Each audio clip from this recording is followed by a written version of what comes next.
The forest floor hummed with a secret life. Ilara, a young botanist, defied her village and crossed into the Whispering Grove, a place forbidden for generations. Ancient tales spoke of a forest mind, a collective consciousness within the trees, and she was determined to prove it was real. Her homeland was dying from a strange decay, and she believed the answer lay in this sentient wood. She risked everything, her own exile and the wrath of nature itself, for a chance to find a cure. The air felt watchful, and a low vibration in the soil confirmed she was not alone. Her first step onto the mossy path sealed her fate, alerting the ancient grove to her presence. By the end of this journey, you will understand the silent language that connects all living things and the incredible power of a forgotten world. What would you risk to uncover a truth that could save everything you love? Her palms pressed flat against the sentinel oak's ancient bark. Ilara closed her eyes, shutting out the world of sound, and willed herself to listen with something deeper than hearing. For a heartbeat, there was only the rough texture under her skin and the frantic rhythm of her own pulse. Then the forest answered. A wave of foreign memory crashed into her, overwhelming and vivid. She tasted the metallic freshness of a storm from centuries past, felt the searing heat of a forest fire long extinguished, and was submerged in a deep, echoing sorrow that was not her own.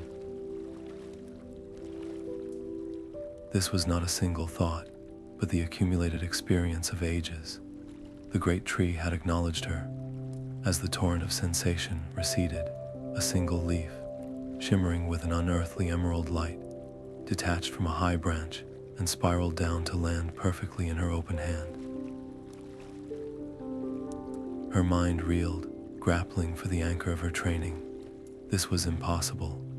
A botanist deals in soil chemistry and cellular structures, not in shared memories and glowing leaves. The rational part of her screamed that she was hallucinating from exhaustion or fear, that her desperate hope had conjured a fantasy. Yet the cool, living weight of the leaf in her palm felt more real than anything she had ever known in her village. The sorrow she had felt was a tangible wound in the world, and it mirrored the decay spreading through her homeland. She had to choose, in that moment, which truth to believe. She made her choice. Closing her fingers gently around the luminous leaf, she accepted it as both a gift and a guide.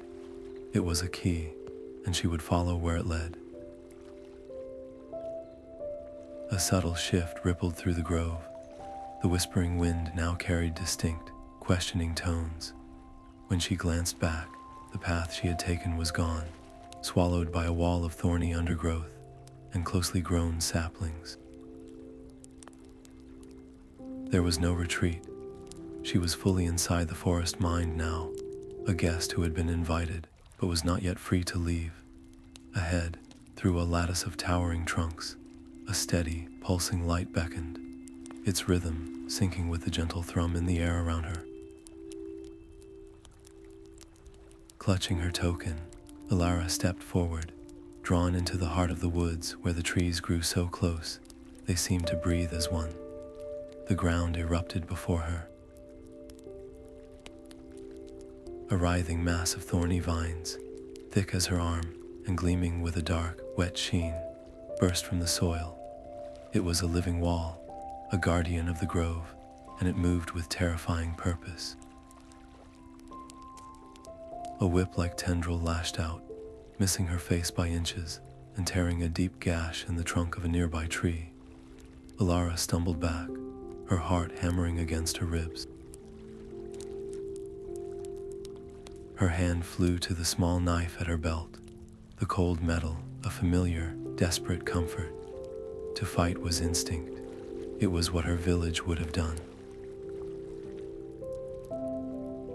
But as her fingers closed around the hilt, the leaf in her other hand flared with a sudden, urgent light. Its pulse was not a warning, but a reminder. Violence here would be a language the forest understood all too well, and it would spell her end. This was not a battle to be won with a blade. It was a test of intent. She made her choice. Slowly, deliberately, she released the knife and let it fall back into its sheath. Her breath caught in her throat as she stood her ground, completely vulnerable before the thrashing thicket. She raised the glowing leaf high, a beacon of emerald in the shadowy grove. "My purpose is peace," she called out, her voice steadier than she felt. "I am here only to listen. I mean no harm to this place." The vines froze mid-strike, their thorny tips hovering just feet from her. For a long, suspended moment, the entire forest seemed to hold its breath. Then the guardian began to change. The aggressive coils softened, their menacing posture melting away. They wove themselves together, twisting and knitting until they formed a perfect, arched doorway. The path was open, but the victory was hollow. As the vines receded into the earth, the view beyond the arch made her blood run cold. She stepped into a clearing where the trees were not majestic and vibrant, but gaunt and skeletal. Their bark was scarred with weeping cankers, and their leaves, what few remained, were a sickly, mottled yellow. A profound weakness emanated from the soil, a feeling she knew all too well. This was the same blight that was killing her home. Her mission was no longer a theory or a desperate hope. It was here, staring her in the face. To save her village, she would have to find a way to heal the heart of the forest itself. The soil was cool and rich beneath her fingers as she knelt at the base of the ailing tree. She pushed aside the layer of leaf litter and pressed her hands deep into the black earth, her eyes closed in concentration. At first, it was just the feeling of damp soil and tiny stones. Then she felt it, a faint, thrumming web of connection, a living lacework so fine and vast it felt infinite. This was the mycelial network, the true nervous system of the forest mind. It was a map written in threads of fungus, connecting every root, every tree, every blade of grass in a silent, chemical conversation. Her breath hitched as she opened her mind to it, and the forest's pain flooded in. It was not a single sound, but a crashing symphony of distress. She felt the thirst of 1,000 trees, the dull ache of a fungal infection, the sharp sting of a lightning strike from seasons past. The sheer volume of suffering was dizzying, threatening to pull her under and drown her in a collective agony that was not her own. She gritted her teeth, anchoring herself to the single purpose that had brought her here. She had to find the source. She sifted through the chaos, searching for a pattern in the pain, and then she found it. A void, a place in the network where the vibrant chorus of signals simply stopped, replaced by a screaming, silent tear. It was a severance, a wound so profound it was leaking decay into the entire system, poisoning the forest mind from within. She focused every ounce of her will on that empty, bleeding place, searing its location into her memory. North, the blight originated from a point to the north. Pulling her hands from the soil felt like tearing a part of herself away. A fragment of her awareness remained entangled in the fungal threads, a permanent, open line to the forest's mood. She could now feel its subtle shifts like a change in the weather, a new and profound vulnerability, but she also had her direction. Rising to her feet, her hands caked in the dark earth, Alara turned north. Her steps were no longer those of a lost wanderer, but of a healer drawn to a diagnosis. She moved toward the silence, toward the place where the forest's song had been cut short. The northern woods grew silent and still. The air itself grew heavy and cold, and the familiar hum of the forest faded into an unnerving quiet. Alara pushed through a final curtain of brittle, gray ferns and stopped, her breath catching in her throat. She had found the source of the silence. Before her lay a desolate crater, a scar upon the land. At its center stood a massive, splintered stump, the remains of a tree that must have once been a giant. It was not a clean cut from a storm or age. The wood was shredded, as if torn apart by a tremendous force, and from its core oozed a thick, black, viscous sap that smelled of iron and rot. The ground around it was a wasteland. The mycelial threads she had felt in the soil were now visible as a brittle, blackened lace, utterly lifeless. This was the void. This was the wound. Her hand trembled as she reached out, her fingertips brushing against the weeping stump. The moment she made contact, the forest's final memory erupted inside her mind. It was not a slow decay or a quiet passing. It was a flash of searing, violent pain. She saw a shadowy figure, felt the bite of a cold, unnatural metal, and then an agonizing pull as the tree's very essence, its core life force, was ripped away. This was no disease. It was murder, a deliberate, brutal act of theft. The memory vanished, but the emotional shockwave remained. A tempest of rage and grief, raw and ancient, crashed over her.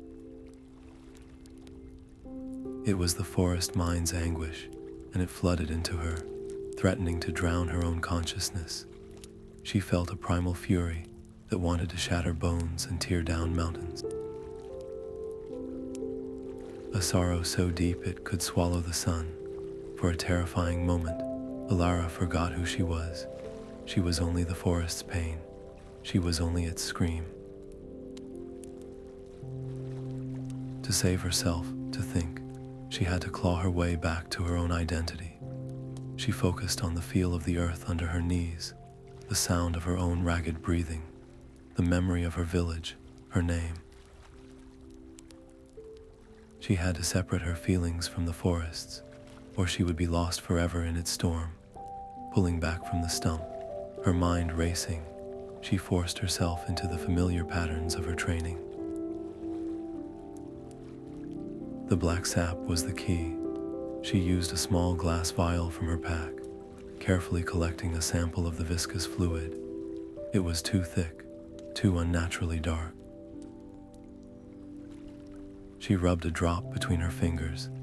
It was slick and cold, refusing to soak into her skin like a natural resin. This was not the product of any blight she had ever studied. Her botanical knowledge screamed the truth at her.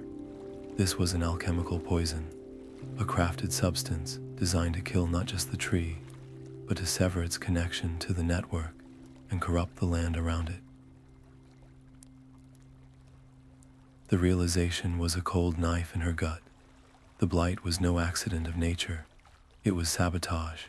Someone, or something, had done this on purpose. The forest's suffering was intentional, a calculated act of violence. And if the culprit was still in these woods, then her presence here, her investigation, had not gone unnoticed. She was no longer just a seeker of cures. She was a witness. As she tucked the vial safely into her pocket, the sharp, unmistakable crack of a twig snapping echoed through the dead clearing. She was not alone. A man stepped from the shadows between the trees, his movement as fluid as a sapling in the wind. He lowered his hood, and Alara's breath caught. It was Kale. His name was a whisper of fear and scorn in her village, the herbalist they had exiled for communing with forbidden plants and practicing what they called unnatural arts.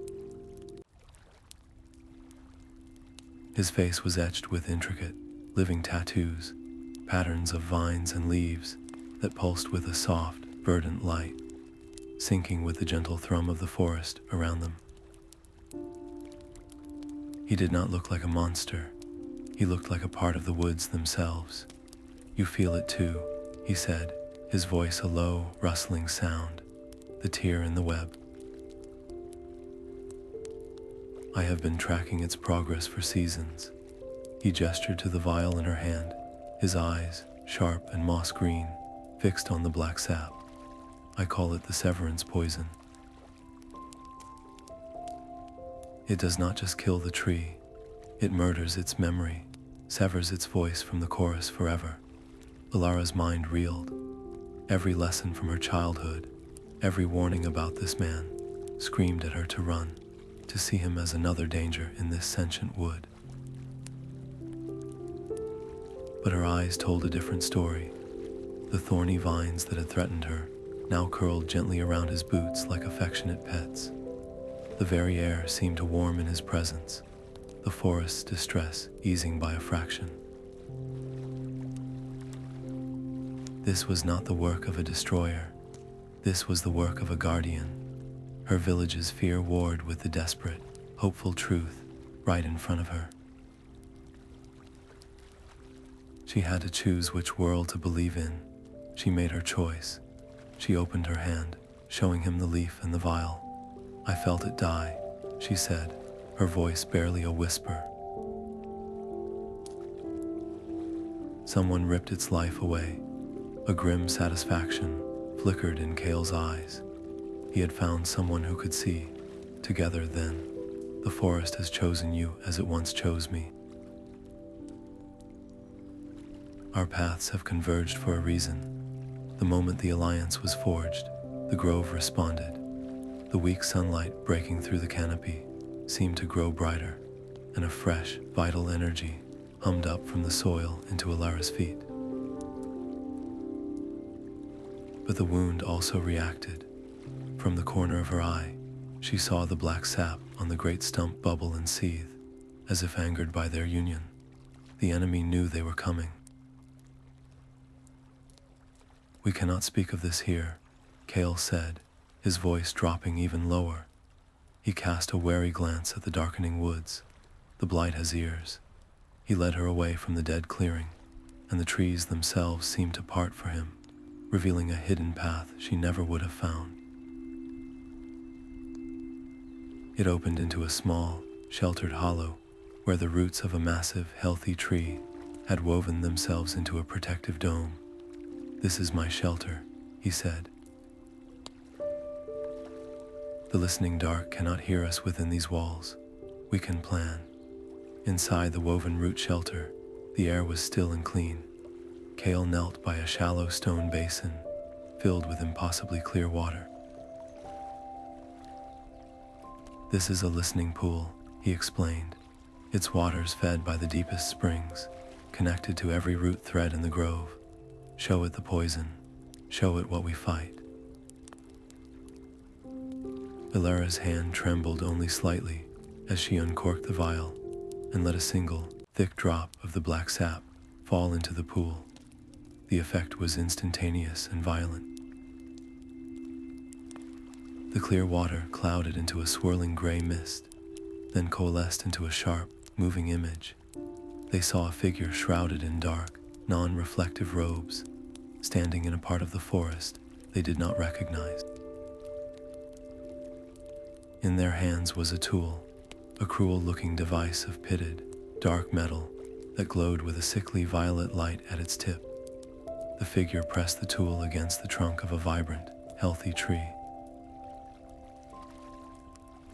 There was a flash, a silent scream of energy they could feel rather than hear, and a stream of brilliant green essence. The tree's very life force was siphoned out and into a crystal vial. The tree instantly began to gray and wither, Then, as quickly as it came, the vision shattered. The water swirled and went dark. Alara slammed her fist onto the earth in frustration.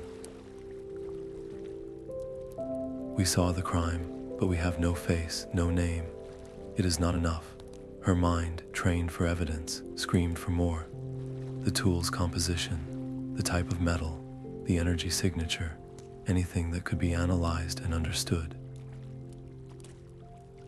Kale's frustration was of a different kind, a raw, protective fury. We have seen enough. We know he is still harvesting, still killing. We must find him and stop him now. For a tense moment, their two worlds, method and motion, clashed in the dim shelter. Then a grim compromise was forged. We do both, Alara insisted. You use your connection to the forest. Track his scent on the wind, the memory of his footsteps in the soil.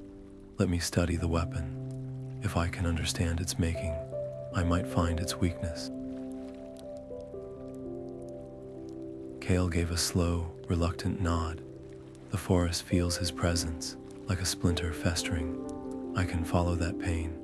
But as they agreed, the pool between them reacted. The dark water began to churn and bubble, boiling over the edges of the stone basin and hissing as it touched the ground, releasing a foul, acrid steam. Kale's face went pale. He knows. He felt us looking. They scrambled to douse the polluted water with clean soil, smothering its malevolent heat. The enemy was not just a phantom in a vision. He was aware, and he was listening back. Our only advantage is gone, Kale whispered, his voice tight. We need a truth that cannot be twisted, a memory that cannot be poisoned. There is one who remembers every footstep, every whisper, every death, the Willow of Whispers, but its knowledge comes at a cost, a piece of the seeker's own mind. It is a dangerous path. Are you willing to pay its price?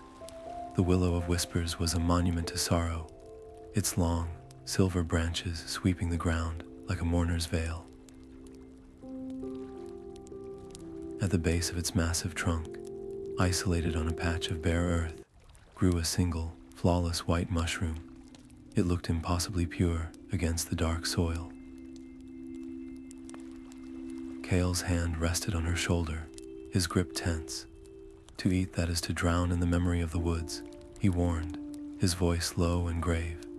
You do not simply watch the past. You live it. Your own thoughts can become tangled in the roots of what was, and if you cannot find your way back, you will be just another ghost in the forest's mind. Alara stared at the fungus, her heart a frantic drum. My training will be my anchor. A scientist observes without being consumed. It is the only way. Kale stepped in front of her, his moss-green eyes burning with intensity. No, your connection is too new, too fragile. I have lived within this chorus for years. I am the logical choice. I know how to navigate the torrent. This is my risk to take. The air crackled with their shared fear and determination. You said the forest chose me, Alara countered, her voice steady despite the tremor in her hands. It gave me the leaf. It showed me the wound. I have to see this truth with my own eyes, or I will never fully believe it, and I need to, for my village. Before he could argue further, she darted forward, her fingers closing around the cool, firm stem of the mushroom. She pulled it from the earth and placed it on her tongue. It dissolved into a chilling, flavorless mist, and the world dissolved with it. Kale's shout of protest was swallowed by a deafening roar of pure time. Her consciousness was ripped from her body and flung backward through a vortex of swirling green and screaming black. Centuries flashed by in a blur of growth and decay, a dizzying cascade of seasons. Then everything slammed to a halt. She was standing in the clearing, but it was vibrant and whole. The great tree stood in its full majesty, its canopy a tapestry of living green. And there, standing before it, was a man she knew as well as her own reflection, Elder Alden, her mentor, her guide, the wise leader who had praised her curiosity while sternly warning her away from the forbidden grove. He was not wearing his humble elder's robes, but dark, tailored clothes, and in his hands he held the cruel, metal tool from the vision. A cold, calculating focus etched his face, a look she had never seen there. He pressed the device to the tree's trunk. The violet light flared, and the tree's essence, a river of brilliant emerald energy, was torn from it and funneled into a waiting crystal. The tree's agony was a physical blow, a shriek that tore through the very fabric of the forest and through Alara's own soul. She tried to scream, to rush forward, to stop him, but she was only a ghost in this memory, powerless and trapped. She could only watch as Alden, the man she had trusted above all others, committed the murder that was slowly killing two worlds. His face, illuminated by the stolen light, was a mask of terrible, triumphant ambition. Her silent scream echoed in a past that could not hear her, a witness to the ultimate betrayal. She gasped, choking on cold air and the bitter taste of betrayal. The world snapped back into focus, the memory's agony still screaming in her veins. Her hands clutched at Kale's arms, her knuckles white, her entire body trembling. Alden, she whispered, the name tearing from her throat like a shard of glass. It was him. Kale's face hardened, his own suspicions confirmed in the shattered look in her eyes. The shared horror of it bound them together, a silent oath forged in that moment. The Willow of Whispers, its purpose not yet spent, let one final truth flow into their minds. It was not just life Alden was stealing, but time itself. He sought to distill the stolen essence into an elixir of immortality, a potion that would grant him eternal life by permanently severing the forest mind. The final act, the ritual of unbinding, would happen under the next lunar eclipse. He would not just kill the grove, he would murder its soul to fuel his own endless existence. Ilara's mind reeled, torn in two. Elder Alden had been more than a leader. He had been the quiet, steady presence who guided her after her parents were gone. He had praised her intellect, given her books, and now she saw it all as a cruel manipulation, a way to steer her brilliant mind away from the truth he was actively destroying. The grief was a physical weight, and the rage that followed was a fire threatening to burn away her reason. How could she stop the man who had shaped her? How could she fight a ghost that lived in her own heart? She closed her eyes, forcing a long, steadying breath. She pictured the skeletal trees in her village, the fear in her people's eyes, the profound sorrow she had felt in the soil. Her personal pain was a luxury the world could not afford. She locked her grief away in a deep, dark corner of her mind, a box she would not open until this was over. "We have to stop him," she said, her voice flat and resolute. "Where and when is this ritual?" "The eclipse is 2 nights from now," Kale answered, his voice low and urgent. "He will perform it at the Sunken temple, a place of old power where the veil between the forest's heart and the outside world is thinnest. It is the only place such a severance could be achieved." as if their realization had given the blight new strength. A wailing wind whipped through the clearing, carrying the scent of decay. The black sap on the distant stump seemed to pulse, and the yellowing leaves on the trees around them browned at the edges before their eyes.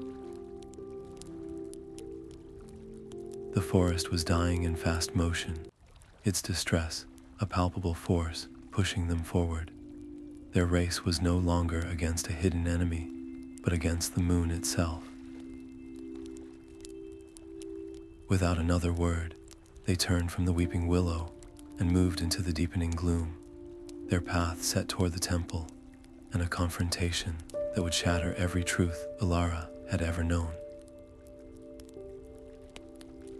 The Sunken temple was a cavern of living roots, a cathedral woven from the grove's oldest and thickest threads.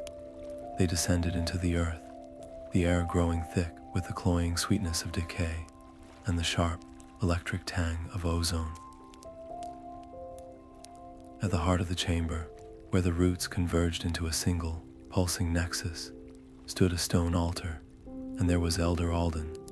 He stood calmly, his hands resting on a crystalline vessel that glowed with a captured, furious green light, the combined essence of countless murdered trees. He turned as they entered, his face showing no surprise, only a weary, paternal disappointment.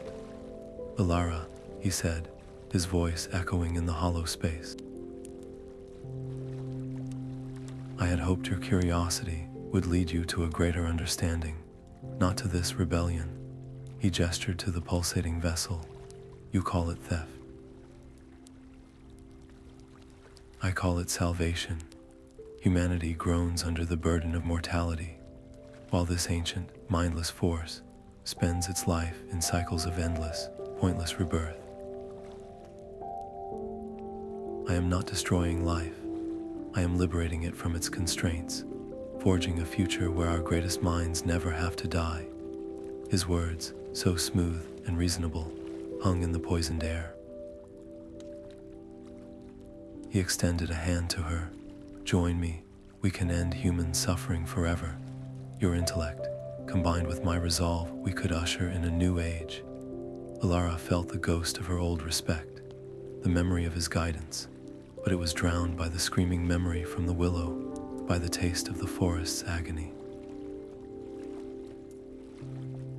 "You are not saving anyone," she said, her voice clear and cutting through the hum of the temple. "You are committing genocide. Life has meaning because it ends, because it is precious and fleeting. What you are creating is not immortality. It is a hollow, eternal curse, built on a foundation of murder. Every second of your endless life would be paid for with the death of a world." Alden's benevolent mask shattered. His expression hardened into something cold and unforgiving. "So be it," he spat. "You choose sentimentality over progress. You side with the weeds against your own kind." He slammed his hand onto the altar. Ancient machinery, hidden within the root walls, grown to life. The temple itself became a weapon. The great, gnarled roots that formed the walls and ceiling began to twist and constrict, creaking as they closed in, aiming to crush them where they stood. As the first sliver of shadow began to bite into the sun outside, casting the chamber into an eerie, premature twilight, Kale shouted over the groaning of the roots. "The ritual, it has begun." The green essence in the crystalline vessel flared, no longer just pulsating, but blazing with a blinding, violent light that promised annihilation. A guttural chant tore from Alden's throat, a language of sharp angles and broken circles that felt wrong in the air. The crystalline vessel erupted. Beams of pure black energy, cold and hungry, shot out and struck the central root nexus. Where they touched, the ancient wood did not burn. It crumbled, turning instantly to gray, lifeless dust that fell away like ash. A searing, White-hot pain lanced through Alara's mind, the feeling of 1,000 threads being snapped at once. It was the forest mind screaming. Outside the temple, the death was visible. Through cracks in the root-woven ceiling, they saw the canopy of the Whispering Grove wither, vibrant green leaves curling and browning in seconds. The grove was dying in real time. The temple itself shuddered, roots tearing free from the earth as the central support disintegrated. "We have to split up," Kale shouted over the roar of collapsing stone and dying wood. "I can try to disrupt the machinery, cut off the power to his vessel. You have to stop him." It was the only way. While Kale scrambled toward the groaning root walls, dodging falling debris, Alara turned to face Alden. He stood protected within a shrieking vortex of dark energy, his eyes blazing with fanatical light. She knew her knife was useless. Any physical attack would be swallowed by the storm. Her only weapon was the first lesson the forest had taught her: connection, not conflict. She closed her eyes, shutting out the chaos, and reached for the memory of the sentinel oak. She found the melody it had shared, a soft, rising hum of sprouting seeds and deepening roots. She opened her mouth and began to sing. It was not a song of words, but of pure feeling, a counterpoint to Alden's chant. She poured her own vitality into the notes, her life force fueling a melody of binding, of growth, of connection. The effect was immediate. A visible storm of conflicting energy now raged in the temple. Alden's dark beams of unbinding clashed against the emerald waves of light emanating from Alara's song. Where they met, the air crackled and spat, reality itself trembling under the strain. For a moment, it seemed her song was holding. Then a massive stone, shaken loose from the ceiling, crashed down. Kale cried out as it pinned his leg, trapping him. He was helpless, unable to reach the machinery. Alara's voice, already strained to its limit, faltered. She was pouring everything she had into the song, but against Alden's amplified power, it was not enough. She was a single voice, trying to shout down a hurricane. Her strength was failing, and she was utterly alone. The glowing leaf felt like a dying ember in her hand, its light flickering against the storm of Alden's dark energy. It was her first gift from the forest, a key that had unlocked this path. With the last of her own strength fading, she knew it was the only key left. Alara did not throw it as a weapon, but as an offering, a final, desperate plea. She cast the leaf into the maelstrom between them. The moment it left her fingers, the entire world seemed to inhale. The leaf did not burn or vanish. It hung in the chaotic air, and then it bloomed. It became a nexus, a single point through which the entire consciousness of the Whispering Grove poured forth. The collective will of the forest mind, the memories of 1,000,000 sunrises, the strength of deep roots, the quiet hope of a new sapling, all of it flooded into her. It was not a gentle stream, but a tsunami of alien life. The sheer force of it was terrifying. Alara felt her own thoughts scattering like leaves in a gale, her memories, her name, her very sense of self beginning to dissolve into the vast, ancient chorus. She was a single candle about to be swallowed by the sun. To be a vessel was to be empty, a hollow reed for the wind to blow through, but to be a partner that required a self.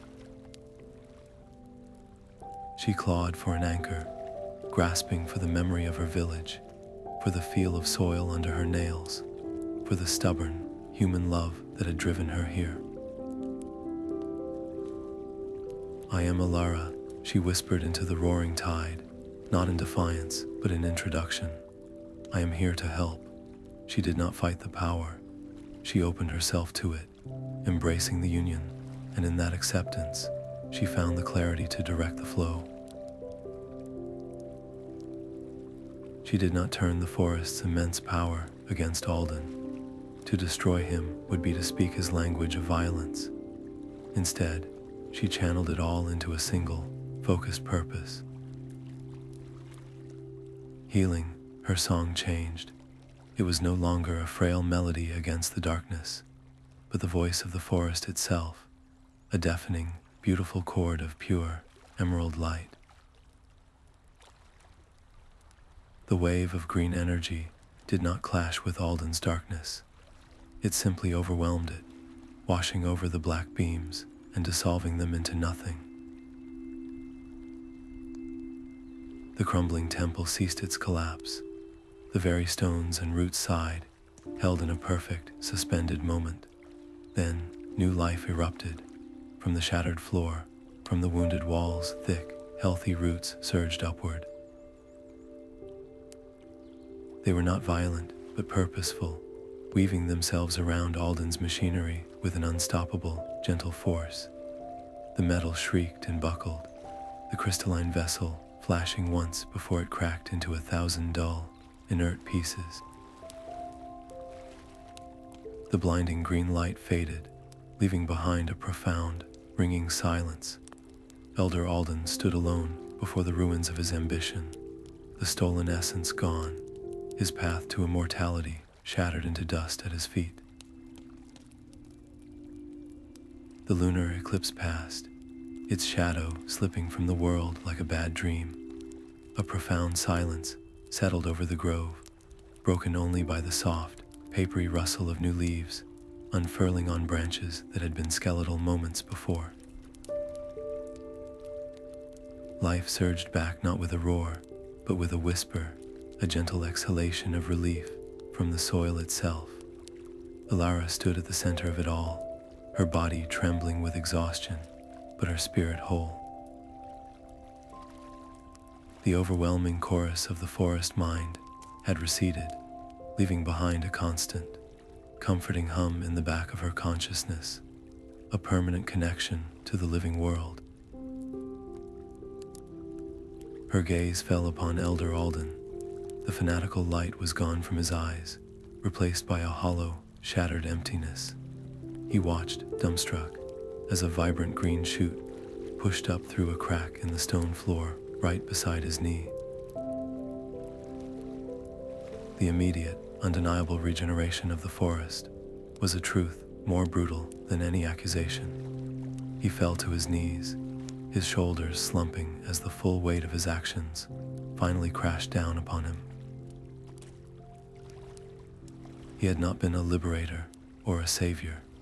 He had been a murderer, and the evidence of his crime was now blooming all around him in a breathtaking display of life he could never control. A new tension, quiet and heavy, filled the temple. Kale, having freed his leg from the rubble, stood beside Alara, his expression grim. The forest's own impulse was clear, a gentle, patient feeling of reclamation that washed through their shared connection. It held no desire for vengeance, only a deep, abiding need to heal and grow. But the world beyond the trees had its own rules. The laws of Alara's village were absolute for such a crime, demanding execution for treason and destruction. How could they let the architect of so much suffering simply live? Alara looked from Alden's broken form to the renewed woods, and she understood the true test was only beginning. It was a test of what kind of world would be built from the ashes of the old one. Her voice, when she spoke, was soft, yet it carried the quiet authority of the grove itself. There will be no execution, she declared. His punishment will be to witness the life he tried to destroy. He will remain here, in the forest he wounded. His knowledge, his intellect, will no longer serve his own ambition. They will serve the land. He will work to heal every scar, to nurture every sapling, guided by the very trees he sought to sever. It will be a living penance for the rest of his natural life. The sentence hung in the air, not as an act of weakness, but as one of immense strength. It was mercy, but a mercy more demanding than any prison. Alden looked up, a flicker of horrified understanding in his eyes. He would be surrounded forever by the vibrant life he had tried to steal, a constant reminder of his failure and his crime. As the first rays of the post-eclipse sun pierced the canopy, painting the new leaves in gold, the forest accepted the judgment. A profound sense of peace settled over the grove, a feeling of a balance restored. In that moment, the last vestiges of the blight, the final yellowed leaves and withered stems in Alara's distant village, greened and swelled with vitality. The two worlds, human and forest, were healed by the same act. Kale moved to Alara's side, his hand gentle on her arm as he helped her stand. Leaning on him, she looked out at the temple, now more a garden of living roots than a ruin, and beyond it, to a forest reborn, its future written not in silence, but in a quiet, thriving song. The path back to the Sentinel Oak felt different beneath her feet. The soil was no longer a mystery to be solved, but a familiar presence, a part of her own being. Alara stopped before the ancient tree, its bark etched with the memory of her first, trembling touch. She did not close her eyes this time. She looked directly at the giant, her heart full of a quiet, profound gratitude, and placed her palm flat against its rough surface. This was not a request for knowledge, but an offering of thanks. The response was immediate and gentle. A wave of warm, vibrant energy flowed up her arm, not as a torrent of foreign memory, but as a deliberate, focused current. It gathered in her forearm, a sensation like cool silk, weaving under her skin. When she pulled her hand away, a delicate tracery of emerald lines remained, pulsing softly in time with her own heartbeat. It was a mark of belonging, a permanent connection to the chorus of the woods. She was no longer a visitor or a student. She was the guardian. The weight of it settled on her shoulders in that very moment. A constant, low murmur of awareness now lived in the back of her mind, the feelings of the forest as present to her as her own breath. She could feel the thirst of a sapling on a distant hill, the contentment of moss after a light rain, the slow, deep dreams of the oldest roots. It was beautiful, and it was utterly isolating. How could she ever explain this to anyone in the village? How could she live a normal human life with a world of silent voices sharing her thoughts? The loneliness of the path ahead was a cold stone in her gut, but with that burden came a clear, unwavering purpose. Her first duty was not to the trees, but to the people who feared them. She looked toward the village border, her resolve hardening. The old, splintered warning signs and the wall of thorns had to come down. They were monuments to a lie. She would build a new gate, one of open hands and curious minds, a symbol that the age of fear was over. It was a monumental risk. Her people clung to their superstitions for a reason. To challenge that was to challenge their entire identity, to invite anger and accusations of madness. But the alternative, a return to the silence and separation that had allowed Alden's poison to spread, was unthinkable. She turned to Kale, who had watched the marking in respectful silence. His presence was her one anchor to the world she was trying to bridge. "I have to tear down the old warnings," she said, her voice steady. I am going to build a gate of welcome." He simply nodded, his expression one of complete understanding. The two of them, the exiled herbalist and the new guardian, turned their backs on the sentinel oak and began the walk toward the village, ready to plant the first seed of a new world. The old warning posts were splintered and lying in the dirt, just as she had left them, but the path beyond was no longer empty. A crowd of villagers stood there, their faces a mosaic of fear and confusion, gripping farming tools and a few old swords. The air was thick with their anxiety, a stark contrast to the grove's serene hum at her back. Their eyes were fixed not on her face, but on the emerald tracery glowing on her arm.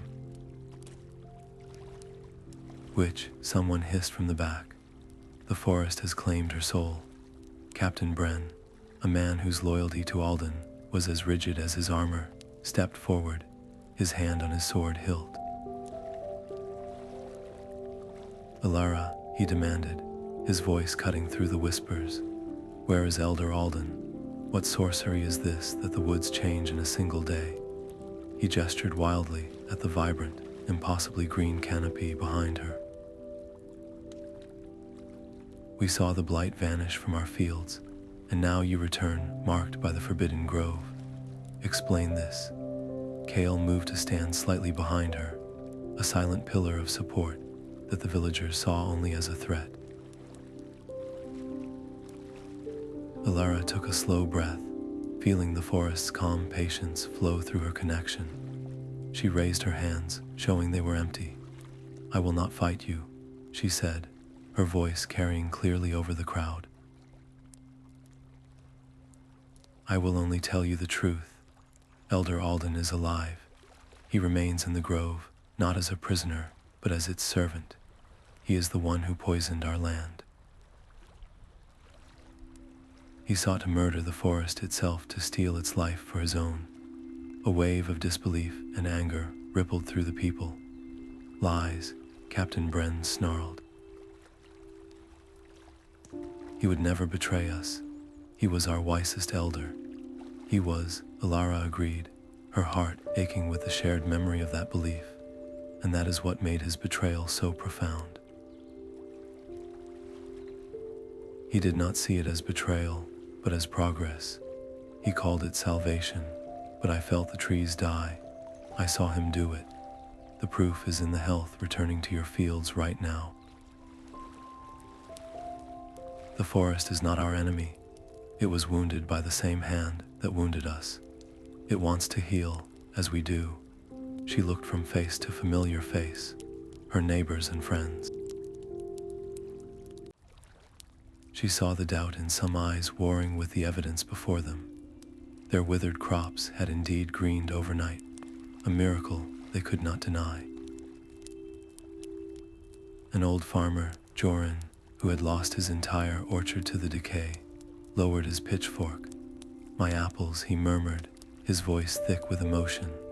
"The buds are swelling." "I have not seen that in years, but fear is a stubborn root." Captain Bren stood firm, his suspicion now mixed with a new kind of terror. "You speak of the forest as if it is a person. You ask us to trust a power that marks its disciples on the skin.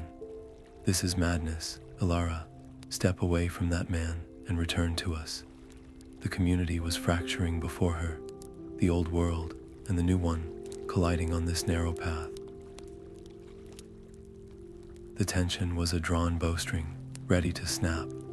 Then, a small figure darted from the skirts of a watching woman. It was Liam, the miller's son, no more than 6 years old. Ignoring his mother's frantic cry, he sprinted past Captain Bren, past Alara and Kale, his small legs carrying him with unthinking curiosity, straight into the whispering grove. A collective gasp sucked the air from the crowd. Every person froze, waiting for the forest to strike, to swallow the child whole for his trespass. But the grove did not react with thorns or terror. Instead, a gentle breeze rustled the leaves, sounding like a soft, welcoming sigh. They watched, utterly silent, as Liam stopped and crouched down, his small hand reaching out to gently touch a flower that shimmered with a soft, internal light. His laugh, clear and bright, echoed back to them, a sound more powerful than any argument. The child's laughter broke the spell of fear. Alara did not hesitate, following Liam's small footprints into the dappled shade. She found him sitting cross-legged in a patch of soft moss, his chin propped in his hands as he chattered softly to a red squirrel perched on a nearby root.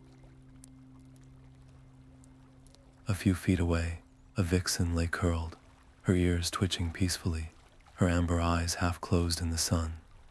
There was no aggression, no tension, only a scene of profound and unforced harmony. The animals regarded the boy not as an intruder, but as a part of the landscape. From the border, the villagers watched, their weapons slowly lowering. The sight was more persuasive than any speech. The ancient enemy, the monster of their fireside tales, was a gentle host. Captain Bren stood rigid, his knuckles white on his sword hilt. His entire life had been built upon the certainty of that border, the duty to protect his people from the lurking threat of the woods. To see that threat revealed as a tranquil sanctuary shattered his worldview, leaving him adrift. Alara walked back to the path's edge, her movements slow and unthreatening. She did not smile in triumph. She met the captain's conflicted gaze with quiet understanding. His fear was not cowardice. It was the pain of a foundation crumbling. "Captain," she said, her voice soft but clear, "walk with me. Let me show you the sentinel oak, the first tree that spoke to me. Let me explain the silent code that connects all this life. It is not sorcery. It is a language we have simply forgotten how to hear." The offer hung between them, a bridge across a chasm generations wide. For the captain to accept was to publicly surrender his old authority and embrace a terrifying new truth. It would mean the formal end of the village's long isolation, binding their future to the groves. But to refuse now, with the evidence of peace glowing before them all, would be to choose willful ignorance, planting a seed of resentment that could grow into future conflict. He looked from Alara's earnest face to the stunned, hopeful faces of his people, and then back to the child, playing safely among the creatures of the wood. His shoulders, held so tight for so long, slumped in a quiet surrender. After a long, heavy moment, he gave a single, curt nod. He unbuckled his sword belt and let it fall to the ground. Then, with a deep breath that felt like his first, Captain Bren stepped across the border and into the dappled light of the woods. The captain's hand trembled as he placed it on the sentinel oak's ancient bark. Alara rested her own marked hand beside his, her voice a soft guide. "Do not try to speak," she whispered. "Just listen." For a long moment, he felt nothing but the rough, unyielding texture of the wood. Then, Alara's connection bridged the gap. It began as a low, steady hum, a vibration of immense age and impossible patience. He felt the slow, deliberate pulse of sap rising, the deep contentment of roots drinking from a clean aquifer, the memory of 1,000 winters endured and 1,000 springs welcomed. This was not the chaotic wilderness of his fears. It was a profound and intricate order, a civilization built on mutual support and silent, timeless conversation. The sheer scale of its peace was staggering. This was a loyalty deeper than any oath he had ever sworn, a duty that spanned centuries. The captain's breath caught in his throat. The ordered world of his village, with its walls and rules and swords, felt suddenly small and frantic. He was a mayfly, glimpsing the turning of a galaxy. It was too much. He pulled his hand away as if burned, his chest tight with a turmoil he could not name. He stared at his palm, half expecting to see a physical mark, some proof of the silent storm he had just touched. His entire life, his purpose, had been a defense against a phantom. The real enemy had been the ignorance in his own heart. He looked at Alara, then at the waiting faces of his people at the grove's edge, their expressions a mixture of hope and apprehension. The choice was his alone. He could retreat into the familiar comfort of his old fears, or he could step forward into a terrifying new truth. He made his choice. Captain Bren turned, his posture straightening with a new, solemn authority. His voice, usually a bark of command, was low and resonant, carrying to every villager. The Whispering Grove is no longer forbidden, he declared.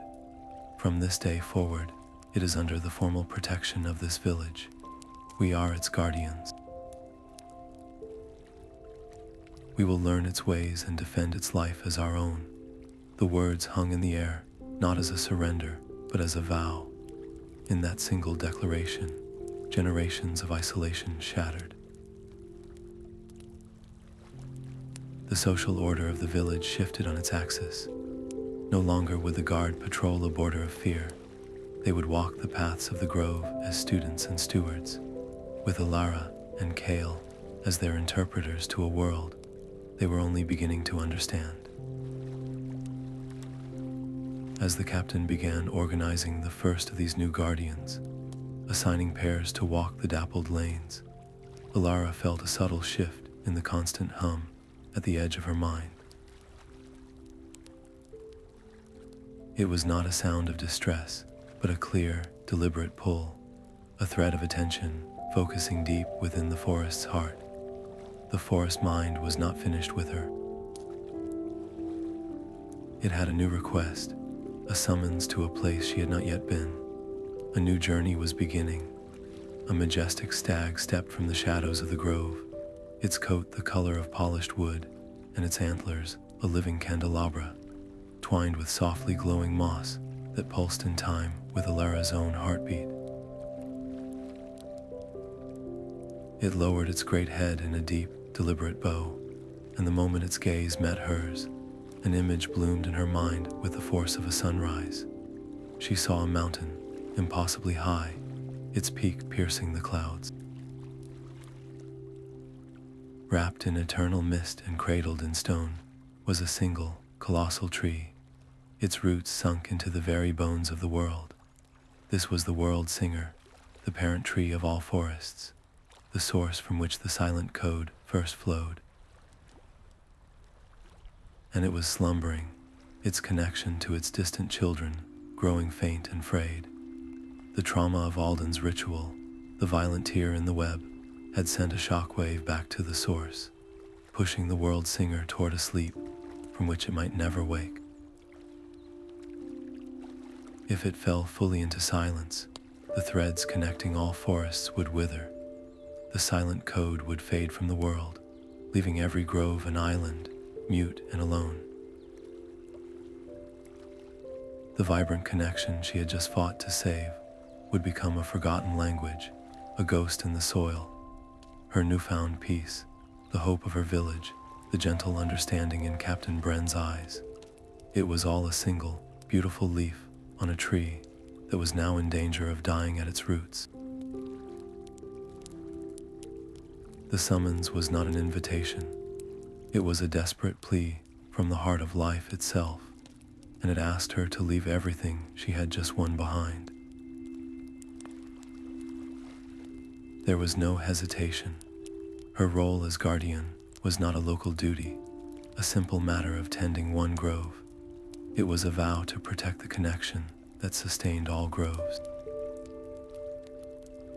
To refuse this call would be to betray the very purpose the forest had gifted her. She turned to Kale, who had been watching the stag with a look of ancient reverence. He did not need her to speak aloud. He saw the resolve in her eyes, the new weight on her shoulders, and he understood. The world singer, he murmured, the name a sacred breath on the wind. The legends are true. Our journey has only just begun.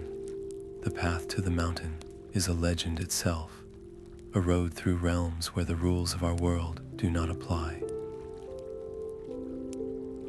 We will face chasms that test the soul, and forests so ancient they remember the first sunrise.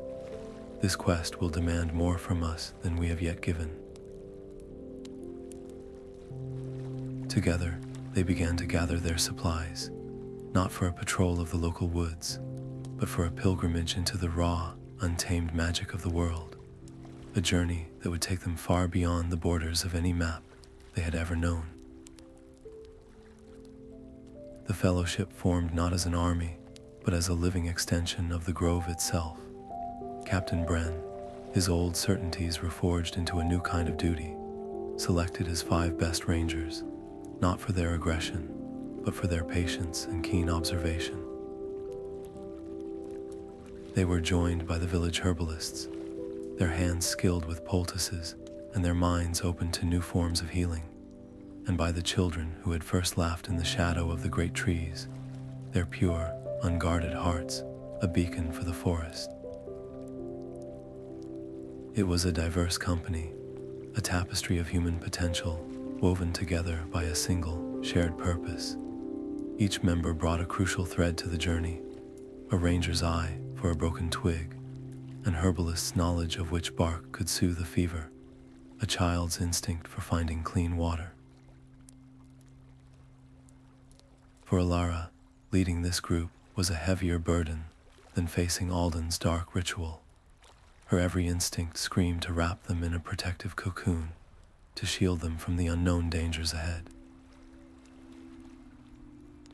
But she knew that to smother them was to guarantee their failure. The mission itself demanded risk, and some perils could not be avoided, only faced together.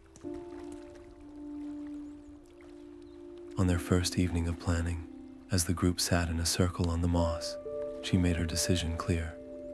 "My authority as guardian is not a crown," she told them, her voice clear in the firelight. "It is a responsibility to listen. For every major choice, for every fork in the path, we will decide as a council of equals. I will guide, but I will not command." Her role became that of a synthesizer, weaving together the ranger's tactical caution with the herbalist's intuitive warnings, the child's hopeful questions with her own deep connection to the land's subtle moods. Their departure at dawn was a public sacrament. The entire village lined the path, their faces a mixture of fear, hope, and solemn pride. Behind them, the trees of the Whispering Grove stood as a second, silent congregation. The hope of 2 worlds now rested on the shoulders of this small band, making the thought of failure a weight too terrible to contemplate. As Alara led them away from the safety of the known, the forest gave its blessing. A unified rustle swept through the canopy, a soft, sighing song of farewell that was not a sound of loss, but of release. The melody followed them down the trail, clinging to their clothes and lingering in their minds long after the village and the sentinel oaks had faded from view. The Fellowship left the last emerald tendrils of the grove behind, and the world turned to gold and white. The Whispering Desert was a sea of silence under a relentless sun, its dunes rolling like frozen waves. But the silence was a lie. With their first steps onto the sand, a soft, sibilant hissing began, a sound like 1,000 voices just at the edge of hearing. The tales were true. The desert listened, and it judged. Their progress became a waking nightmare. The path they carved in the morning would be gone by noon, the dunes shifting behind them as if they had never passed. Thirst became a constant companion, made crueler by the mirages. One moment, a ranger would shout, pointing to a crystal-clear oasis, shimmering in the distance. The next, they would find only a pit of sucking, dry sand. Another would see the faces of their lost family, beckoning them away from the group, a vision so real it brought tears to their eyes. The desert was not testing their bodies, but the truth in their hearts. The tension coiled tighter than a spring. It started with a snapped comment over a spilled water skin. Then Rorik, the youngest ranger, rounded on his mentor, Kalen. "You keep looking back the way we came," Rorik accused, his voice cracking with heat and exhaustion. "You think this is a fool's errand. You want to turn back and leave us all to die out here." The words hung in the superheated air, a poisonous seed taking root. Kalen, a man of few words, stared in stunned hurt. The doubt, given voice by the desert, began to infect the others. Sidelong glances were exchanged. Trust, their most vital supply, was running out faster than their water. Ilara felt the fracture like a physical wound. She tried to reach for the forest mind, to draw on its steadying presence, but it was like shouting into a void. The mycelial threads, the vibrant network of connection, did not exist here. There was only the sterile, whispering sand. She had no map to offer, no path to find. But she had a voice. She closed her eyes, shutting out the accusing faces and the shimmering lies. She could not sing a song of the forest here. Instead, she reached for the only truth the desert could not twist. Her voice, dry and cracked at first, rose in a simple, unwavering melody. She did not sing of hope or of distant mountains. She sang of the sun, a white-hot coin in a sky of endless blue. She sang of the sand, fine and gritty between her fingers. She sang of their 32 footsteps in the last minute, and the North Star that would appear when the sun fell. It was a litany of pure, undeniable fact. At first, nothing happened. Then, the whispering around them softened. The shifting dunes nearest to the group stilled, the sand settling as if a great breath had been let out. The treacherous ground under their feet solidified, and the path before them, once a swirling chaos, stabilized into a single, clear route leading north. The bubble of reality held, but the effort cost her. A wave of dizziness washed over Ilara, and she stumbled, her song cutting off. Using her power in this lifeless place was like trying to breathe water. It drained not just her body, but something deeper, a vital energy she usually drew from the living world around her. The desert had allowed her passage, but it had taken its price. Following the newly stable path, their spirits cautiously mending, they crested a final, massive dune. There, stark against the western horizon, stood the jagged, brutal peaks of the Dragon's Tooth Mountains. They were a wall of black stone and impossible angles, a challenge that made the desert seem almost gentle. The Dragon's Tooth Mountains were not stone, but a blade of it, cutting into a sky the color of a fresh bruise. The climb was a vertical war against ice and gravity. Fingers grew numb against the frozen rock, and every foothold was a prayer. The wind did not blow here, it screamed, a constant, high-pitched wail that seemed to carry fragments of ancient, forgotten arguments, a sound that vibrated in their teeth and made the very cliff face tremble. Then came the thunder with no cloud. A slab of ice and snow higher up the mountain broke free. The world became a roaring, white chaos. They pressed themselves against the rock as the avalanche thundered past, a river of frozen death that snatched away an entire supply pack, their ropes, and most of their food. When the roar faded, a new sound took its place, a cry of pain. Rorik, the young ranger, had been torn from his hold. He lay on a narrow ledge below, his leg bent at a sickening angle. The mission's desperate urgency now slammed directly into their loyalty. To carry him would be to risk everyone, to sacrifice speed for a single life when a world was at stake. To leave him in a sheltered crevice with supplies was the cold, logical choice. Ilara did not deliberate. She began climbing down to him, her decision made before the argument could even begin. "We are not Alden," she said, her voice cutting through the howling wind. "We do not sacrifice one life for a theoretical greater good. Our strength is our bond." Nothing else. Kale was already at her side, his hands steady as he mixed a poultice from the last of their numbing herbs. They used their own walking staffs, the very symbols of their journey, to fashion a splint and a crude litter. The group, without a single complaint, organized a relay, taking turns bearing Rorik's weight on their shoulders, their progress reduced to a painful, grueling inch at a time. This act of solidarity forged them into a single entity, their trust now as unbreakable as the mountain they climbed. But the mountain demanded its price.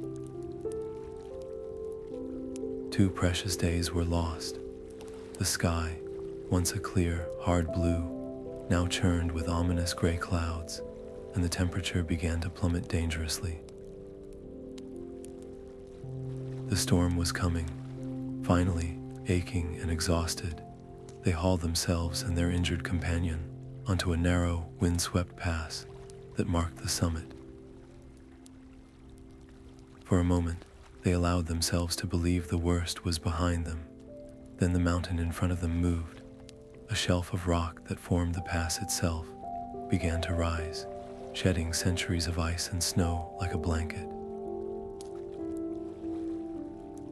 It was not a shelf. It was a hand, a colossal stone giant. Its form, carved by millennia of wind, was waking from its slumber, its single, glowing eye of crystalline rock fixing on the tiny creatures who had disturbed its ancient sleep. It stood, blocking the only path forward, a living fortress they could not go around. The stone giant did not raise its hand to crush them. Its crystalline eye studied the small, shivering figures, and the mountain itself seemed to lean in to listen. A voice, the sound of continents grinding against one another, echoed in their bones. "I speak all languages, but have no mouth," it intoned. "I nurture empires, but am not soil. I can be broken, but never held. What am I?" The silence that followed was more terrifying than the avalanche. "Guessing wrong," the giant warned, "and the mountain will cast you back to the sands." Time, their most precious and dwindling resource, was now a noose tightening around them. Panic flickered in their eyes. The ranger captain, his mind shaped by treaties and alliances, shouted an oath. The herbalist, keeper of lore, offered a story. Even young Liam, his voice small against the wind, whispered a secret. Each answer was a reflection of their own world, a desperate guess thrown at an ancient, unmoving judge. The giant remained a silent, impassive monument, its stony face offering no hint. Ilara closed her eyes, shutting out the fear, the cold, the pressure. She reached for the silent code, for that familiar hum of connection, but here at the roof of the world, It was a threadbare whisper, a single, fragile strand, stretching across the impossible distance. She did not search for a clever answer.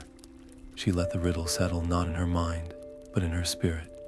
She felt the truth of it, the thing that bound her to Kale, to the injured Rorik, to the very forest that had sent them. It was the foundation of everything they were attempting. She opened her eyes and looked directly into the giant's glowing core. "Trust," she said, her voice clear and certain. For a heart-stopping moment, there was only the scream of the wind. Then, the stone giant laughed, a deep, seismic rumble that shook the snow from the peaks. "The forest mind chooses well," it boomed. "The path is earned, not taken." With a groan of shifting stone, the colossal guardian stepped aside, revealing a narrow, hidden passage carved into the mountain itself, a gateway to the valley beyond. Humbled and exhilarated, the fellowship passed through the stone gate, leaving the howling heights behind and stepping into a sanctuary of impossible, silent green. The air in the valley was warm and still, thick with the scent of blooming light. Before them lay a paradise woven from impossibility. Trees of pure crystal refracted the soft glow of rivers that flowed not with water, but with a slow, languid radiance. And at the very heart of this sanctuary stood the world singer. It was a pillar of existence, a trunk so immense it dwarfed the mountains they had crossed, its highest branches vanishing into the mist of the sky itself. But the sight was not one of vibrant power. Its countless leaves, each one a map of forgotten realms, were a dull, muted gray. The low, foundational hum that Alara had always felt in the back of her mind was here a threadbare whisper, a song on the verge of fading into permanent silence. They stood before the source of all forests and felt the terrifying weight of their own smallness, yet understood, with a certainty that shook their souls, that they were the only hope it had left. They could not simply shout or shake the tree awake. Its slumber was a profound, protective hibernation, a retreat from the traumatic shock Alden's ritual had sent pulsing through its roots. To force it to consciousness with a clumsy touch would be like screaming at a person in a healing coma. They had to remind it of the world it was connected to reinforce the frayed threads of the silent code with something tangible and pure. Alara understood the only tool they had was themselves. "Our spirits are the bridge," she said, her voice quiet with reverence. "We must offer it a memory of what it means to be alive and connected. We have to become a conduit." She knelt before the colossal root that breached the valley floor, a structure as wide as a village lane. Placing her marked hands upon its ancient bark, she looked back at her fellowship. "Link yourselves to me. Give me your hands and your hearts."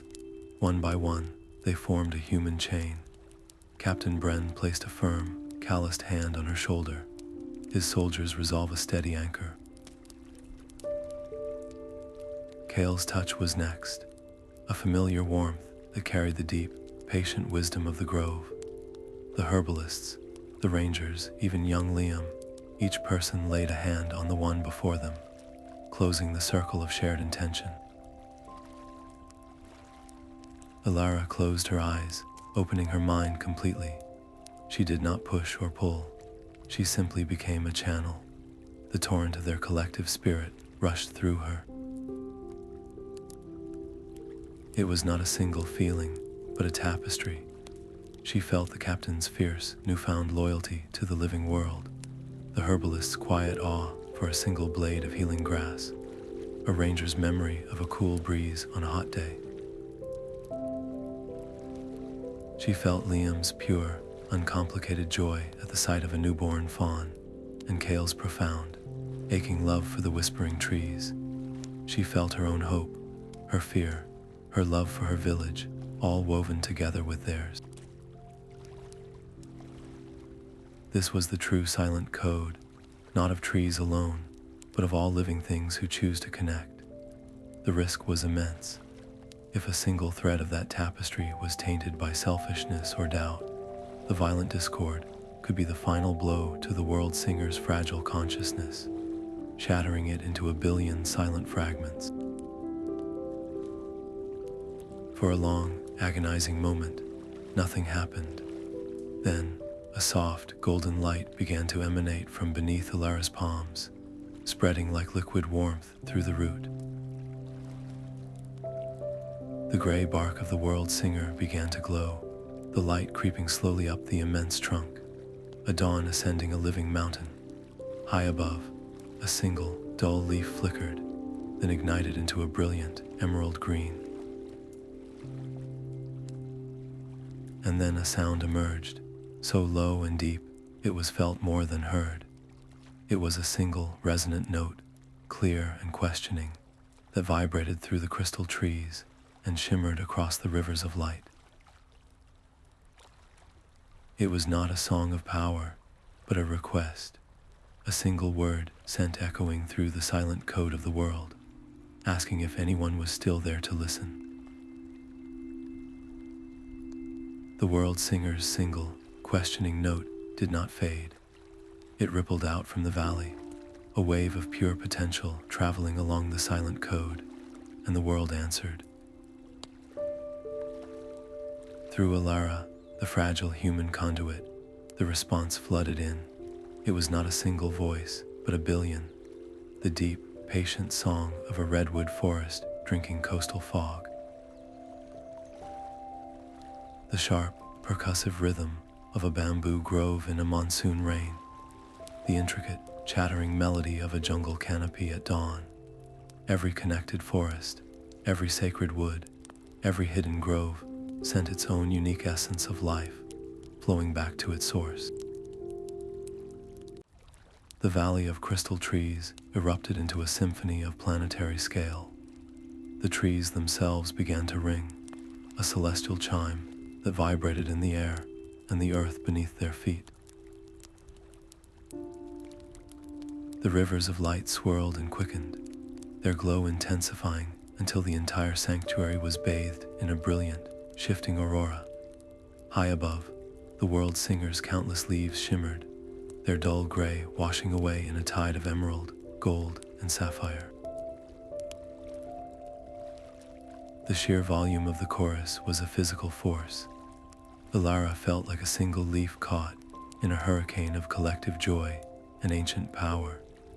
Her own consciousness strained at its edges, threatening to unravel and dissolve into the magnificent, overwhelming whole. This was the ultimate test, greater than any desert or mountain. It was a test of identity, of holding on to a self while becoming a vessel for the entire world. She did not fight the current. To resist would be to snap the connection and fail. Instead, she surrendered to the flow, but with a fierce, focused will.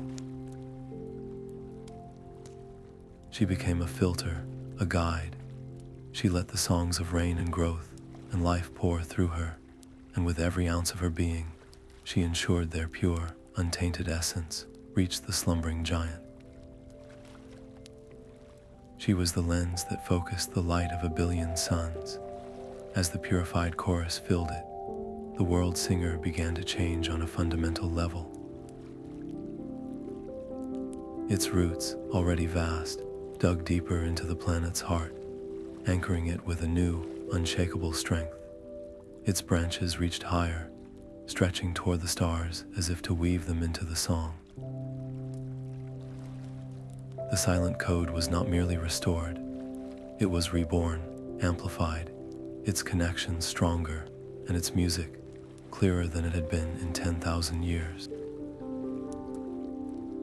The crescendo built, a wave of sound and light that threatened to unmake reality itself, and then it peaked. In the profound silence that followed the last ringing note, the world singer opened a single, immense eye of molten gold. It was a sun and a moon, ancient and newborn, and it looked directly at Alara, seeing not just the woman, but the choice, the journey, and the bridge she had become. Her name was not a sound, but a resonance that bloomed in the marrow of her bones. The world singer spoke it, and the name echoed in the heart of every crystal tree, every blade of luminous grass, and every member of the fellowship. It was a thank you that bypassed language, a wave of gratitude so immense and pure it felt like being remade from the inside out. Then the giant tree offered its gift. From a branch high above, a single, perfect seed descended, spinning slowly like a falling star. It was no larger than her thumb, its shell a mosaic of opal and living wood, and it pulsed with a soft, internal light. It landed gently in her open palm, cool and impossibly heavy with meaning. This was not a seed to be planted in soil. It was a memory, a promise, a potential. It contained the entire experience of this day, the symphony of the forests, the moment of rebirth. It was the blueprint for a new world singer, to be held in trust for an age when this ancient one finally returned to the earth. The honor was a crushing weight. To be the keeper of the world's greatest hope was also to be the guardian of its most devastating secret.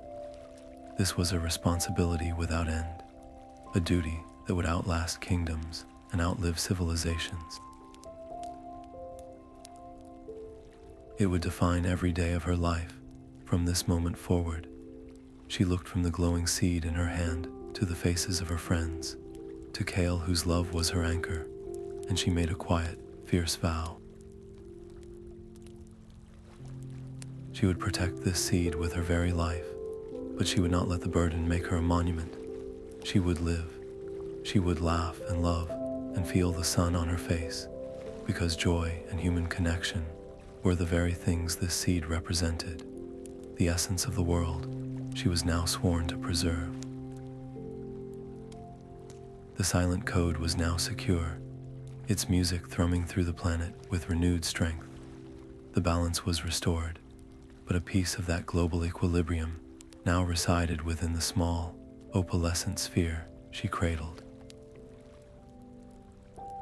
She had become a living pillar of the natural order, a permanent beacon of life, and that made her a permanent target for any shadow, any power that might ever rise to challenge that order again. The immense, molten gold eye of the world singer held her gaze for one last, eternal moment.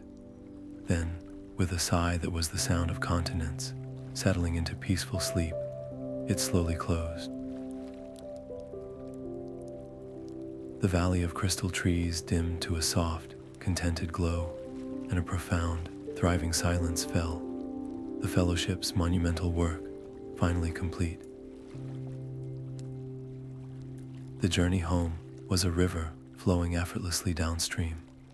The renewed land smoothed their path, with game trails widening before them and clear streams appearing at every moment of thirst. Gentle breezes seemed to push at their backs, and the sun warmed their shoulders without burning. They moved with a swiftness that felt less like travel and more like the world itself was drawing them forward, eager to complete their story. When the familiar rooftops of the village appeared, they were met not with suspicion, but with a celebration that echoed for days. They were hailed as heroes, their names sung in the same breath as the ancient legends they had once doubted. But for Alara, the cheers felt distant, the noise of the feast a dull murmur against the constant, beautiful hum in her mind. The emerald tracery on her arm had settled into its final form, a delicate filigree of vines and leaves that pulsed with a soft, steady light, a permanent reminder of the symphony she now carried within her. The village's daily rhythms, the debates over crop rotations and roof repairs, felt achingly small. How could she explain the weight of a world's gratitude to someone who had never heard a stone giant speak? The distance was a quiet loneliness, a chasm between the person she had been and the guardian she had become. She stood at a crossroads, one path leading back to the comfortable confines of her old life, the other leading into a future as a living bridge between two worlds. Her choice was simple, and it was absolute. She would not reject one world for the other. She would weave them together. With Kale's deep wisdom and Captain Bren's newfound authority, she founded the School of the Silent Code. It began humbly, in the same clearing where a child's laughter had once shattered generations of fear. There, they taught villagers not magic, but a new way of perception. They learned to feel the thirst in the soil before the crops wilted, to understand the warning in the changed song of the birds before a storm, to see the forest not as a resource to be managed, but as a partner in survival. The school did not remain a local secret for long. Travelers arrived, drawn by whispers of a place where one could learn the language of the living earth.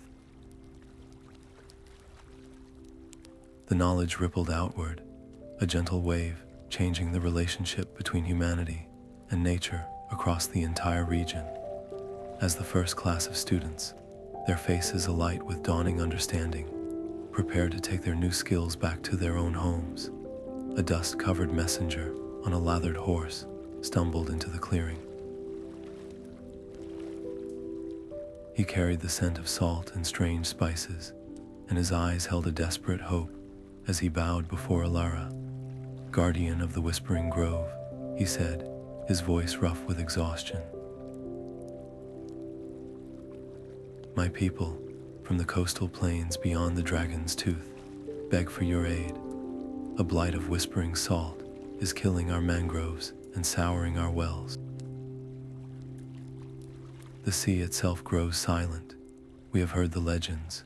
You are our only hope." The coastal messenger's plea hung in the air, a stark reminder that no sanctuary is an island.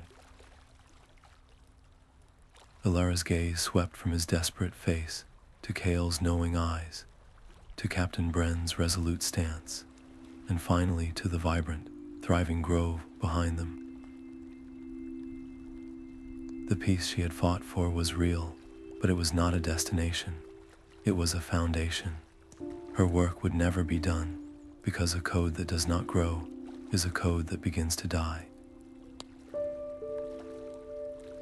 The silent language of life had to be spoken in new places, or the whispers of decay would always find a way back in. She would answer the call, but she would not go alone. From her first class of graduates, she chose 3. There was Lyra, whose empathy allowed her to feel a tree's thirst before its leaves curled, and Fen, who could read the story of a season in the patterns of bark. They were the living proof that her teachings had taken root, the first fruits of the school she had built. Entrusting the Whispering Grove to them was the ultimate test of the system she had created. Could it function without its first guardian? She turned to Kale, her anchor and her heart. "The grove is your heart, and you are its," she told him. "I trust no one more to be its steward." He placed a hand over his own heart in a solemn vow, the living tattoos on his skin glowing with a soft, steady light. The role was not a burden, but an honor he accepted with profound pride. This was the true escalation of their struggle. The silent code was no longer just a network of trees. It was becoming a network of people, a web of guardians scattered across the land. Its survival now hinged on this human network, growing, learning, and connecting faster than the forces of ignorance and greed could tear the old world apart. Each new guardian was a shield for the whole, with a final, grounding touch to the sentinel oak. Feeling its ancient strength flow into her one more time, Ilara turned her back on the home she had saved. She led her small, determined fellowship south, toward the salt and the silence. The seed of the world singer rested safe against her heart, a cool, constant promise that wherever she went, she carried the hope of a future where every forest could sing. The world singer's consciousness was a dying star, its colossal light collapsing inward. Ilara stood at the precipice, a single, fragile thread stretched across an abyss of absolute silence. To pull the ancient tree back required channeling the entire planet's returning chorus, a torrent of energy that would incinerate any individual will it encountered. The only way to guide it was to become utterly transparent, to offer no resistance, to let her own self be washed away in the current. It was the ultimate paradox. To save the forest mind, she had to willingly cease to be Ilara. She had to become nothing but a conduit, a hollow reed for the song of the world. For a terrifying moment, she clung to the edges of her identity. Her love for Kale, her memories of the village, her own name. They were tiny, beautiful shells against a tidal wave. Then she let them go. She did not fight the dissolution. She embraced it, opening every part of her being to the flood. Her consciousness scattered like dandelion seeds on a hurricane wind. She was the thirst of the desert cactus and the patience of the mountain pine. She was the joy of a sapling reaching for the sun and the grief of a fallen leaf returning to the soil. She was a billion leaves rustling in a billion winds, and she was the silence between the notes. In that total surrender, she did not vanish. She found herself everywhere. The very act of relinquishing her small, singular self allowed her to discover her true, vast form. She was not a visitor in the network. She was a fundamental, resonant note in its eternal song. Her unique frequency, the essence of her courage and compassion, now wove permanently into the fabric of the silent code, strengthening the whole. And in that perfect, selfless harmony, the energy found its focus. The colossal wave of life, refined and directed by her sacrifice, poured into the world singer not as a shock, but as a gentle, irresistible dawn. The great tree slumbering heart took a single, deep, vibrational breath. Its immense eye of molten gold opened, not with a start, but with the slow, certain awareness of one returning home. The silent code was not just saved. It was sanctified by a human soul who had chosen to become a permanent part of its music, ensuring its song would echo for countless generations to come. Years flowed like a gentle stream through the whispering grove. The school of the silent code was no longer a humble clearing but a thriving academy of living architecture. Its halls formed by coaxed roots and its classrooms open to the sky. Villagers and travelers learned to read the subtle shifts in the wind and interpret the complex chemical warnings carried on the breeze.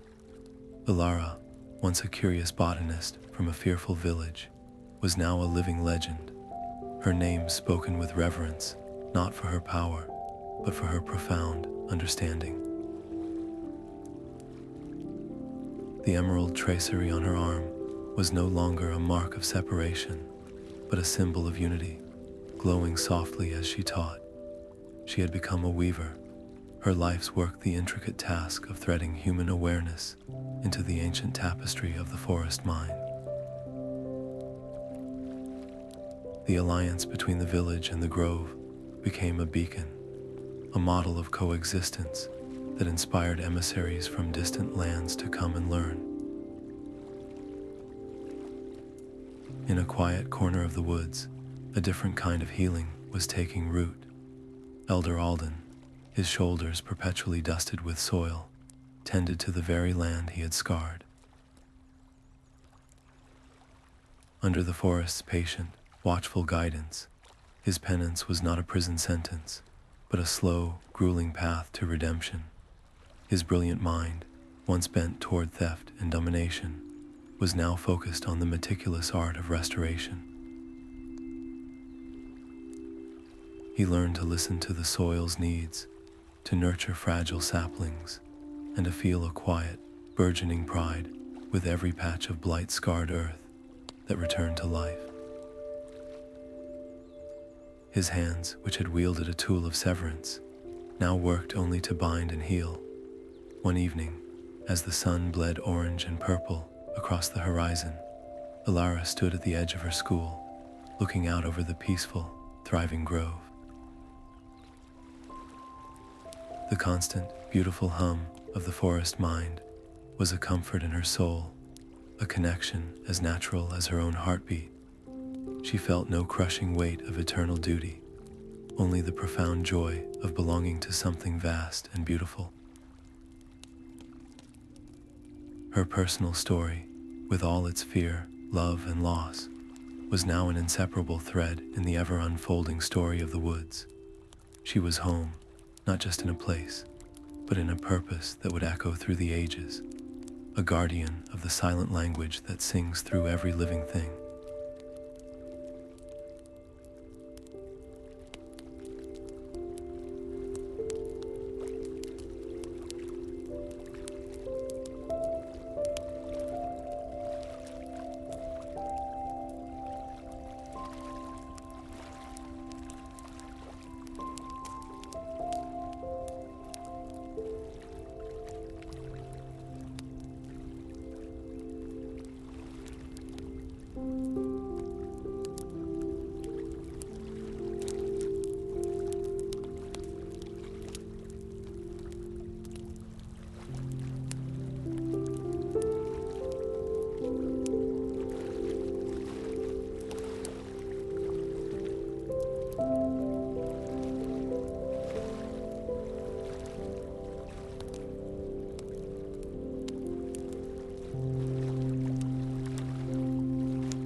you.